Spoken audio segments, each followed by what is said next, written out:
Bom, a gente vai conversar hoje no nosso programa Gente em Destaque com uma personalidade do país, a jornalista Rose Nogueira, nascida aqui em Jacareí.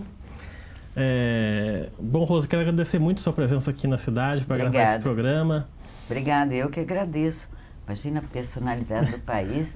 Mas eu nasci em Jacareí, no Largo da Matriz, número 81, onde hoje fica o restaurante Damasco, que eu espero conhecer. Ainda não conheço, mas fui lá fazer uma foto. Aquela casa está preservada por ser de adobe. É uma casa muito antiga, parece que do século XIX, não é? E ela foi do meu avô, nos anos 40.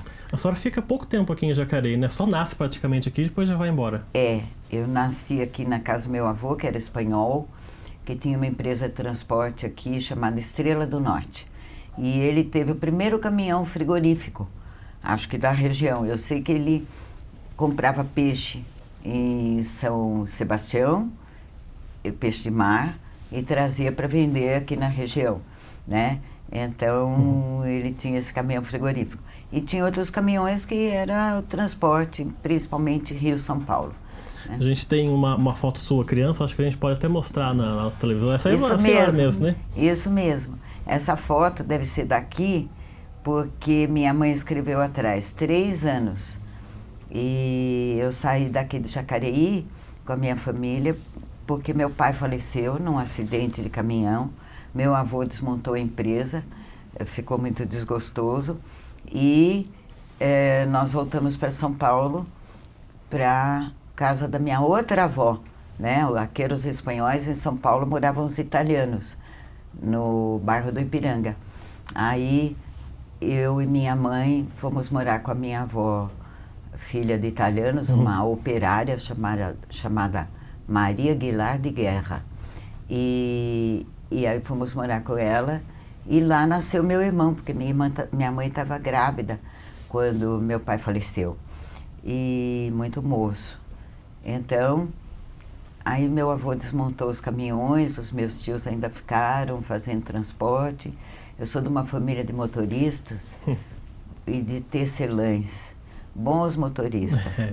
O meu pai, Bernardo Nogueira Marques, ele corria, Bernardo Nogueira, conhecido, ele corria em Interlagos, junto com o Chico Landi, que era amigo dele.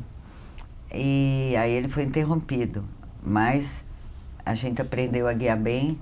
Na minha carreira jornalística, eu tenho uma passagem por 4 rodas, que foi muito importante.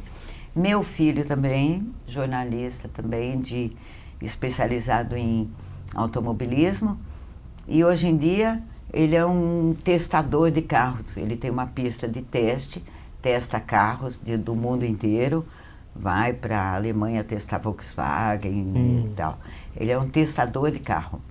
E está no Guinness. Entrou no Guinness. Seu filho?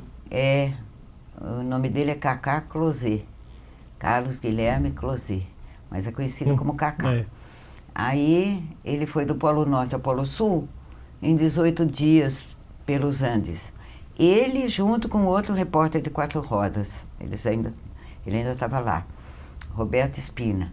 E entraram no Guinness. Nossa. E ninguém bateu o recorde até hoje. Isso foi 2001 ou 2002. E aí eles foram testar carros, pneus e tal, e nesse teste entrou no Guinness por velocidade, não, por tempo, né? Então, o recorde anterior era 31 dias.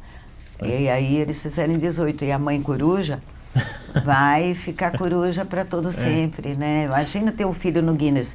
E me disseram naquela época, não sei hoje, que tinha só 4 brasileiros no Guinness. Nossa, e um deles era o Cacá. Mas ele é modesto, não gosta que fique falando muito, mas eu falo. E o seu começo no jornalismo foi já na adolescência? Ou foi um pouco com 18 antes anos no fim do colegial, não é? E eu me apresentei para um grande jornalista chamado Emílio Saqueta. Falei, eu quero ser jornalista. Na Globo já ou não? Em outro jornal? Na jornal, Shopping News. O Globo não existia. A Globo não existia. A TV Paulista antes, né? No Rio, o jornal O Globo e acho que rádio, não sei direito. Era TV Paulista, Canal 5. Não, eu tenho 10 anos de imprensa antes de ir para a TV, ou perto de 10 anos. E falei que queria ser jornalista e tinha 17 para 18 anos. Ele falou, que bonitinha, eu vou lhe dar muita leitura, e você vai fazer uma outra faculdade, porque o jornalismo ainda não era regulamentado. Eu falei, não, eu quero agora. Aí ele me falou, me traga 4 pautas, se você trouxer 4 pautas eu te contrato. Aí um colega lá da redação, depois ficou meu grande amigo, me ajudou a fazer essas pautas, eu levei. Aí ele gostou muito, fui contratada, fiquei lá um pouquinho, já era repórter. Depois para a Editora Abril, depois para a Folha, depois para a TV Cultura, voltei para a Editora Abril, aí que eu fui para Quatro Rodas, depois Enciclopédia Abril, fui editora de texto. Quando eu era editora de texto da Enciclopédia, sabe quem era o consultor, um dos consultores? Fernando Henrique, né? Era um dos consultores da Enciclopédia Abril. Aí quando acabou, a Enciclopédia acaba, né? Chegou no Z. Aí eu fui para a TV Cultura, porque me deu um estalo, né? Porque eu cobria cultura e variedades na Folha da Tarde. Então, eu já tinha uma certa familiaridade, conheci algumas pessoas. Acho que a gente tem até uma foto, vamos passar a próxima foto para vocês verem aí. Olha, você tem foto. Então, a foto da esquerda, que eu estou de franjinha, já é quando mais ou menos eu comecei. Eu tinha ali uns 19 anos, 18, 19 anos. E a da direita eu já estou na redação, não é? Já estou na redação, com o blazer bonitinho, tá vendo? O cabelo horroroso. Então, aí já estava na redação. Não sei se é da Abril ou se é do Shopping News. E logo que a senhora começa essa carreira de jornalista, vem o golpe de 64. A senhora estava com 18 anos na época do golpe. Aí logo depois a senhora já entra para a LN, para os grupos ou não? Não, de jeito nenhum. A LN não existia nesse período, não é? Eu nem entrei, assim, vamos dizer. Eu ajudei, eu fazia parte de um apoio logístico. Mas eu não entrei. E... Não, nessa época, eu me lembro que fui com o Abrão Berman, um repórter também, fomos olhar ali na rua Barão de Itapetininga, aquela coisa horrorosa, Marcha com Deus pela Liberdade, ainda vimos aquilo e ficamos apavorados. Aí a Editora Abril ficava ali na Rua João Adolfo, descendo a Ladeira da Memória. Voltamos assim apavorados com aquilo. O golpe acho que foi nos dias seguintes.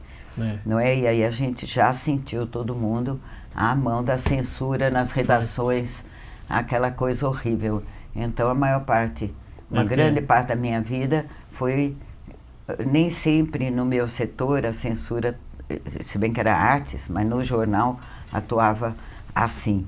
Mas eu peguei até o censor depois na Folha da Tarde no Ato 5, que tapava o rosto assim, de vergonha da gente, mas ficava lá com o pincel atômico, passando na lauda por uma palavra, uma vírgula, sei lá o quê, e as matérias saíam sem pé nem cabeça.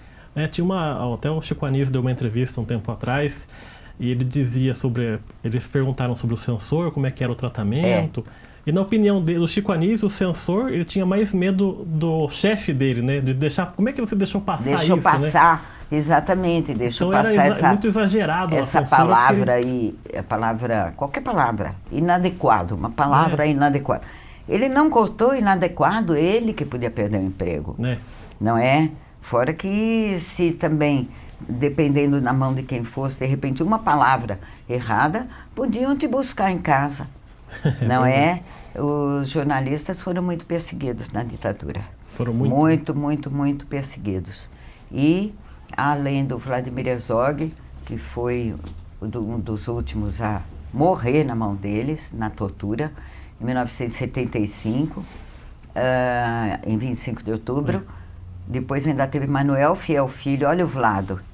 Trabalhamos juntos, olha que beleza de pessoa. Pelos olhos você vê que é uma boa pessoa. Pelos olhos, olha que delícia de pessoa. O Vlado, na redação, na TV, ele era um grande jornalista, mas ele era um professor. Eu que nunca tinha entrado na televisão, não sabia como se fazia, né? Eu entrava como repórter para perguntar para um cantor, para uma coisa assim, falar da estreia do programa. Mas eu, quando entrei, falei, ai meu Deus do céu. Eu conhecia um pouco o processo gráfico, mas o processo de TV não.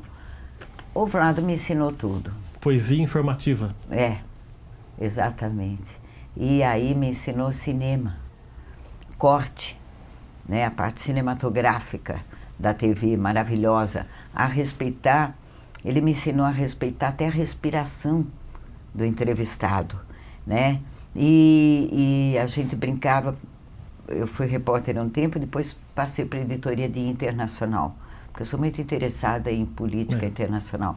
Aí, quando a gente saía para fazer a matéria, não estava satisfeita, chegava falando, Vlado, salva minha matéria, pelo amor de Deus, Vlado, vem salvar minha matéria.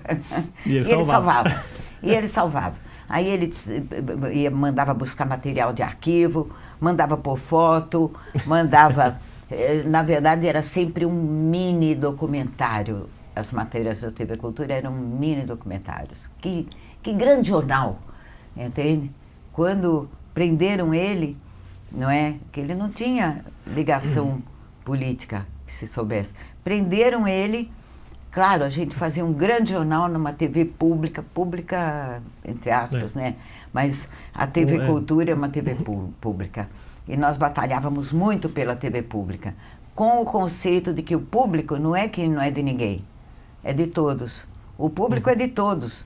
E não, como a gente no Brasil está acostumado a pensar, é público, não é de ninguém.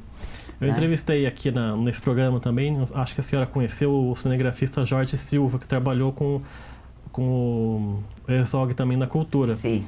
E eu perguntei para ele se ele se lembrava do dia que foi anunciada a prisão dele e a morte do Herzog. E ele falou que era para ele também ir junto, mas ele estava de férias um dia e a polícia acabou não achando o Jorge, porque o Jorge só ia ser preso porque os censores viram o nome dele no crédito do jornal, como cinegrafista. A senhora se lembra do dia que a senhora censura e a polícia e a repressão da ditadura, além de ser muito cruel, era muito burra.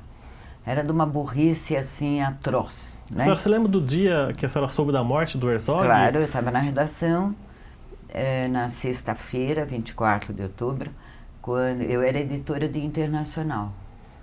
E foi o Vlado que me promoveu a editora. E ele nos chamou e falou, a Clarice veio aqui e disse que a polícia, ninguém tinha nem telefone em casa, a polícia foi lá em casa e eu vou me apresentar amanhã.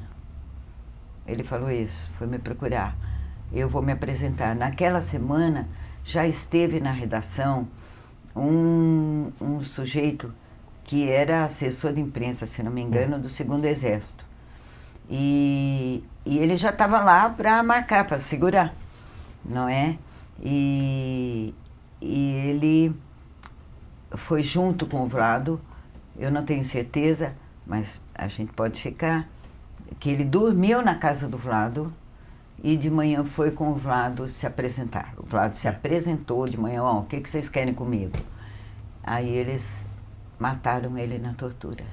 E depois, à noite, no sábado, eu não trabalhava. O Vlado falou isso e falou, mas vamos fechar o jornal. Foi a última coisa que ele falou, mas vamos fechar o jornal. Ele se importava com o trabalho, porque era um dia antes da morte dele. E foi se apresentar sem saber que ia morrer. Naquele dia, daquela maneira tão torpe, tão covarde, tão bandida. Isso é que é bandidagem. E aí, à noite, eu estava em casa com meu marido, meu filho, e perto de meia-noite, mais ou menos, assim, era tarde já, tocou a campainha, era a Regina do arquivo e um outro redator. Se não me engano, era Falcão o nome dele, e o dela, Regina Passos. Bateram lá em casa. Eu já levei um susto. E quando eu desci, ela me segurou e falou assim, o Vlado se suicidou. ligaram para a TV, eles estavam na TV, ligaram para a TV que o Vlado se suicidou. Eu lembro que eu caí sentada e não acreditei, e o Vlado jamais se suicidaria, isso eu tenho certeza, e eles também. Mas era a informação que veio do DOI-CODE para a TV, para a empresa. Olha, o diretor de vocês aí suicidou.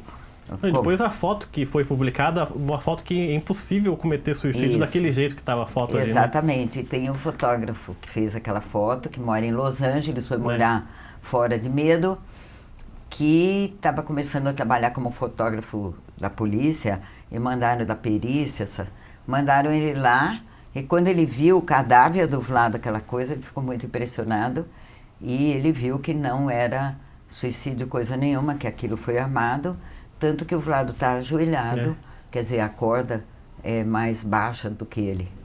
E está claro que não, e agora a justiça e tudo já se verificou que realmente eles mataram o Vlado.